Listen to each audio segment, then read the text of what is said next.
Hai anak-anak, pada video kali ini kita akan belajar latihan soal pendidikan Pancasila. Ini adalah pelajaran kelas 6 bab 3. Kita langsung saja yuk belajarnya. Nomor 1.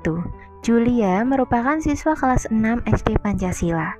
Hari ini semua siswa kelas 6 melakukan kerja bakti membersihkan lingkungan sekolah. Tidak ada seorang siswa pun yang tidak ikut dalam kegiatan tersebut. Setelah selesai melakukan kerja bakti, Bapak Guru berpesan bahwa anak-anak harus menjaga kebersihan lingkungan sekolah karena sudah menjadi tugas setiap warga sekolah. Segala sesuatu yang harus dilakukan karena sudah menjadi tugas kita disebut titik-titik. A. Hak, B. Kewajiban, C. Kerjasama, D. Gotong royong. Jawabannya adalah B. Anak-anak, kewajiban. Nah, jadi kewajiban itu adalah segala sesuatu yang harus kita lakukan karena sudah menjadi tugas kita. Nomor 2. Perhatikan pernyataan berikut. 1. Mendapatkan pembelajaran yang sama. 2. Mendapatkan intimidasi dari teman. 3. Mendapatkan kasih sayang dari guru. 4. Menggunakan fasilitas yang ada di sekolah. Hak yang didapatkan anak saat di sekolah ditunjukkan oleh nomor titik-titik. Yuk kita cari satu persatu ya. Yang nomor 1, mendapatkan pembelajaran yang sama. Nah, ini adalah hak. Jadi nomor 1 benar, nomor 2 mendapatkan intimidasi dari teman. Nah, ini salah ya anak-anak. Kita tidak seharusnya mendapatkan intimidasi dari teman. Kemudian nomor 3 mendapatkan kasih sayang dari guru. Ini benar. Nomor 4 menggunakan fasilitas yang ada di sekolah juga benar. Jadi jawabannya adalah 1, 3, dan 4. B. Nah, anak-anak perlu tahu intimidasi itu adalah kegiatan menakut-nakuti atau memaksa atau menekan orang lain. Nomor 3, Lina rajin membantu ibunya di rumah, tetapi adiknya selalu bermain dan tidak mau membantu. Hal yang sebaiknya dilakukan Lina agar hak dan kewajiban di rumah berjalan seimbang adalah titik-titik. A. Membiarkan saja karena itu bukan urusannya. B. Melapor ke guru agar adiknya dihukum. C. Mengajak adiknya bekerja sama dan memberi contoh. D. Berhenti membantu agar adiknya merasa bersalah. Nah, kalau kalian jadi Lina sebagai kakak yang baik, apa anak-anak jawabannya? Iya, kalian hebat. Jawabannya adalah C.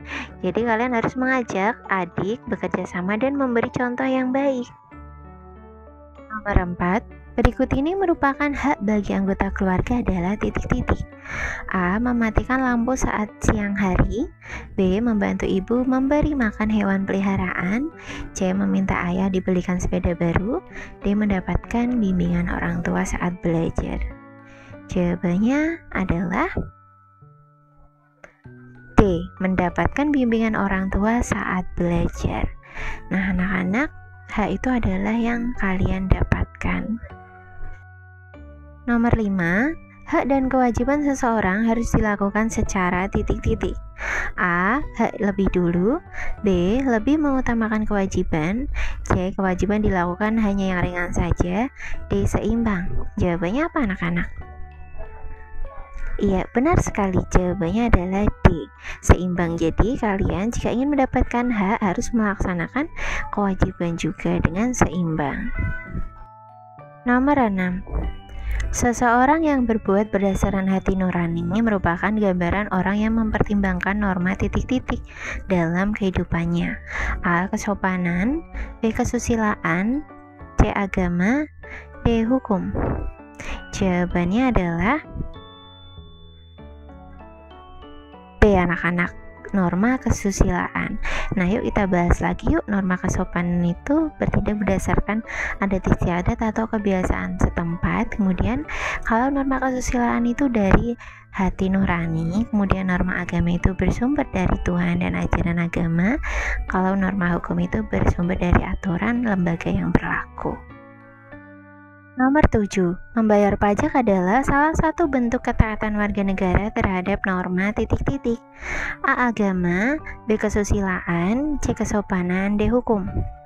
Jawabannya adalah iya, betul sekali. Jawabannya D. Norma hukum. Nomor 8. Salah satu tujuan norma dalam masyarakat adalah titik-titik. A. Membatasi kebebasan individu. B. Menciptakan ketidakpastian. C. Menjaga keteraturan dan keharmonisan. D. Meningkatkan konflik sosial. Jawabannya apa anak-anak? Ya, benar sekali. Jawabannya adalah C. Jadi, salah satu tujuan norma dalam masyarakat adalah menjaga keteraturan dan keharmonisan di masyarakat. Nomor 9. Salah satu kegiatan yang diatur dalam norma kesopanan adalah saat makan. Contoh sikap makan yang tidak sesuai dengan norma kesopanan adalah titik-titik. A. Makan sambil duduk di lantai. B. Bersendawa terlalu keras saat makan. C. Tidak berbicara saat mengunyah makanan. D. Makan menggunakan tangan kanan. Nah, yang paling tidak sesuai dengan norma kesopanan adalah B. Anak-anak bersendawa terlalu keras saat makan. Nah, ini tidak sopan ya. Nomor 10. Adit menemukan dompet berisi uang di depan masjid. Ia tahu itu bukan miliknya. Jika ia menaati norma agama, yang sebaiknya ia lakukan adalah titik-titik. A. Mengambil uangnya lalu membuang dompetnya. B. Membiarkannya karena takut disalahkan. C. Menyimpan dompet itu untuk dirinya sendiri. D. Mengembalikannya atau menyerahkannya kepada orang yang berwenang. Jawabannya adalah D. Anak-anak, kalian ketika menemukan dompet itu harus mengembalikannya atau menyerahkannya kepada orang yang berwenang.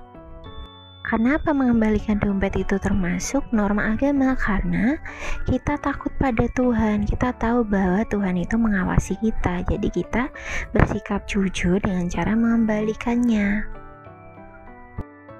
Nomor 11. Contoh sikap yang sesuai dengan norma agama adalah titik-titik. Yuk kita cari satu persatu. Yang A. Mira memberikan waktu bagi Wina untuk sholat sebelum bermain bersama. Nah, ini sesuai. B. Vino diam-diam mengambil makanan Rido yang ada di dalam tas. Ini tidak sesuai. C. Lisa memberikan selamat kepada Jenny setelah berhasil menjadi pemenang lomba menggambar. Ini juga bukan norma agama. D. Linda meminta izin kepada Kiki ingin meminjam pensilnya. Ini juga bukan norma agama. Jadi yang sesuai dengan norma agama adalah A. Mira memberikan waktu bagi Wina untuk sholat sebelum bermain bersama. Nomor 12. Salah satu contoh norma di sekolah adalah titik-titik. A. Dilarang tidur di rumah. B. Dilarang membuang sampah di jalan. C. Datang ke sekolah tepat waktu. D. Tidak boleh bermain di taman. Jawabannya apa anak-anak?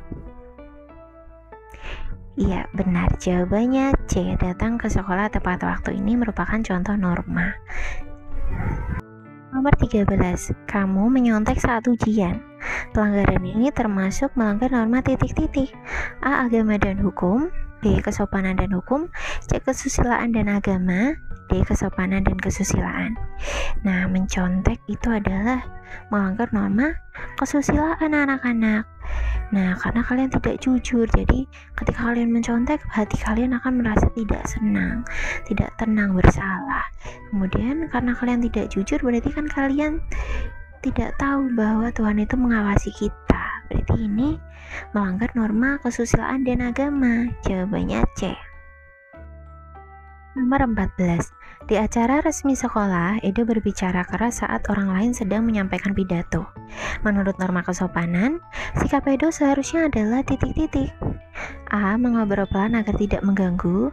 B. Diam dan mendengarkan dengan tenang. C. Menjawab dengan cepat saat ada yang berbicara. D. Meninggalkan acara karena bosan.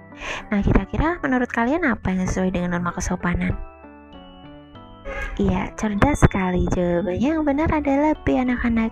Tetap diam dan mendengarkan dengan tenang. Nah, itu merupakan norma kesopanan. Kalian menghargai orang yang berpidato.